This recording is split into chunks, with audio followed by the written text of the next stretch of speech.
നമസ്കാരം. സോഡിയാക് മീഡിയയിലേക്ക് എല്ലാ പ്രേക്ഷകർക്കും സ്വാഗതം. 2026 ഏപ്രിൽ മാസത്തെ ഉത്രാട നക്ഷത്രക്കാരുടെ നക്ഷത്രഫലം എന്താണ് എന്ന് പരിശോധിച്ച് നോക്കാം. ഉത്രാടത്തിൽ ആദ്യത്തെ 15 നാഴിക വരുന്ന ധനുക്കൂറിലാണ്. ധനുക്കൂറുകാർക്ക് 7 വ്യാഴം സഞ്ചരിക്കുന്ന സമയമായതുകൊണ്ട് നല്ല ദൈവാധീനമുണ്ട്. അത് കാരണം കൊണ്ട് തന്നെ തൊഴിലുമായിട്ട് ബന്ധപ്പെട്ട് അനുകൂലമായിരിക്കുന്ന ഗുണഫലങ്ങൾക്ക് യോഗമാണ്. എന്നാൽ ഭവന സംബന്ധമായിട്ട് അത്ര ഉത്തമമല്ലാത്ത പ്രശ്നങ്ങളൊക്കെ ഉണ്ടാകാനും ദാമ്പത്യ സുഖക്കുറവ്, കാമുകി എന്താണ് തമ്മിൽ അഭിപ്രായ വ്യത്യാസം, വിവാഹത്തിന് തടസ്സം പോലെയുള്ള കാര്യങ്ങൾ, അങ്ങനെ വീടുമായിട്ട് ബന്ധപ്പെട്ടതും കുടുംബ സംബന്ധമായിട്ടൊക്കെ കുറച്ച് പ്രതിസന്ധികൾ അനുഭവിക്കാൻ യോഗമുണ്ട്. സഹായിക്കേണ്ടവരുടെ പെരുമാറ്റം ചില സമയത്ത് അപ്രിയമായിരിക്കും. പിതൃസ്ഥാനീയരായിരിക്കുന്ന വ്യക്തികളുടെ രോഗാവസ്ഥ കൊണ്ട് മാനസിക ടെൻഷൻ ഉണ്ടാകാൻ സാധ്യതയുണ്ട്. അതുപോലെ തന്നെയാണ് ഭാഗ്യത്തിനിടയ്ക്കിടയ്ക്ക് കുറവ് വരുന്ന കാരണം കൊണ്ട് ഇടയ്ക്കിടയ്ക്ക് തടസ്സങ്ങളും പ്രതിസന്ധികളും മാനസികമായ ടെൻഷനും വർദ്ധിക്കാനുള്ള സാധ്യതയുണ്ട്. എന്നാൽ ഉത്രാട നക്ഷത്രത്തിൻ്റെ അവസാനത്തെ 45 നാഴികയിൽ ജനിച്ചവരെ സംബന്ധിച്ച് അത് മകരക്കൂറാണ്. മകരക്കൂറുകാർക്ക് 4-ൽ വ്യാഴമാണ്.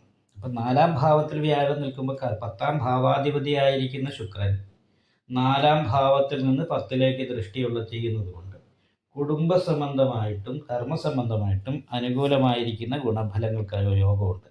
പക്ഷേ ഈ 19-ാം തീയതി കഴിയുമ്പോൾ ശുക്രൻ 5-ാം ഭാവത്തിലേക്ക് മാറും. 5ലേക്കാണെങ്കിലും സ്വക്ഷേത്ര ബലവാനായി നിൽക്കുന്നത് കൊണ്ട് തൊഴിലിൽ കുറച്ചുകൂടി അനുകൂലമായിരിക്കുന്ന ഗുണഫലങ്ങൾക്ക് യോഗമാണ്. പക്ഷേ 6-ലെ വ്യാഴം ദൈവാധീനക്കുറവിൻ്റേതായിരിക്കുന്ന ഒരു പ്രശ്നങ്ങൾ ഉണ്ടാക്കും. ചാരവശാല 6-ൽ വ്യാഴം നിൽക്കുന്നത് അത്ര ഉത്തമമല്ല. അപ്പോൾ സഹായികൾ അകന്നു മാറാൻ ഇടവരിക, സഹായികൾ ശത്രുക്കളാകാൻ ഇടവരിക, അവർ നമ്മളെക്കുറിച്ച് മോശമായി കേൾക്കാൻ ഇടവരിക. അപ്പോൾ അങ്ങനെ ഒക്കെയുള്ള രീതിയിലുള്ള കുറച്ച് തടസ്സങ്ങൾക്ക് യോഗമാണ്. എന്നാലും സഹായ സ്ഥാനത്ത്, ഇഷ്ടസ്ഥാനത്ത് ലഗ്നാധിപതി നിൽക്കുന്നത് നിപുണായോഗം ചെയ്തിരിക്കുന്ന ആദിത്യനോടും ബുധനോടും ചേർന്നിട്ടാണ്. അവിടെ തന്നെ ചൊവ്വയും നിൽക്കുന്നുണ്ട്. അപ്പോൾ 4-ാം ഭാവാധിപതി ബാധകാധിപതിയായിട്ട് ലഗ്നത്തിൻ്റെ 3-ാം ഭാവത്തിൽ അഗ്നിമാർദ്ദ യോഗം ചെയ്ത് നിൽക്കുന്നത് കൊണ്ട് സഹായികളെ കണ്ണടച്ച് വിശ്വസിക്കാൻ പറ്റില്ല.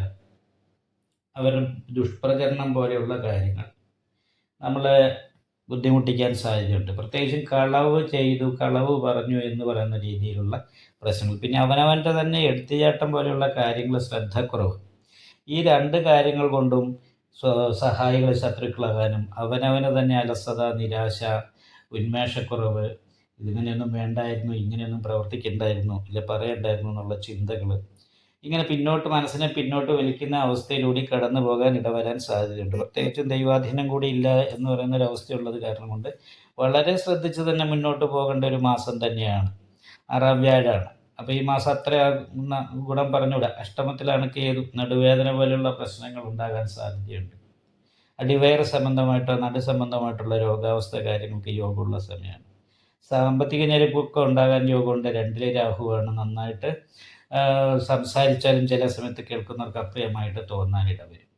എന്നാൽ തൊഴിലിൻ്റെ കാര്യത്തിൽ കുഴപ്പമില്ല. വ്യാഴത്തിൻ്റെ ദൃഷ്ടി, ശുക്രൻ്റെ ദൃഷ്ടിയും കർമ്മസ്ഥാനത്ത് വരുന്നത് കാരണം കൊണ്ട് തൊഴിൽ മേഖലയിൽ ഉയർച്ചയ്ക്ക് യോഗമുണ്ട്, അഭിവൃദ്ധിക്ക് യോഗമുണ്ട്. എന്തായാലും നന്നായിട്ട് പ്രാർത്ഥിക്കുക, ക്ഷേത്ര ദർശനം നടത്തുക. നിങ്ങൾക്ക് ഈ വീഡിയോ ഇഷ്ടപ്പെട്ടാൽ ലൈക്ക് ചെയ്യുക, നിങ്ങളുടെ അഭിപ്രായങ്ങൾ കമൻറ്റ് ചെയ്യാം. ജ്യോതിഷവുമായി ബന്ധപ്പെട്ട കൂടുതൽ കാര്യങ്ങൾ അറിയാൻ ഈ ചാനൽ സബ്സ്ക്രൈബ് ചെയ്യുക. ഞങ്ങളുടെ ഓൺലൈൻ കൺസൾട്ടൻസി നമ്പർ താഴെ ഡിസ്ക്രിപ്ഷൻ ബോക്സിൽ കൊടുത്തിട്ടുണ്ട്. ആവശ്യമുള്ളവർക്ക് കോൺടാക്റ്റ് ചെയ്യാവുന്നതാണ്.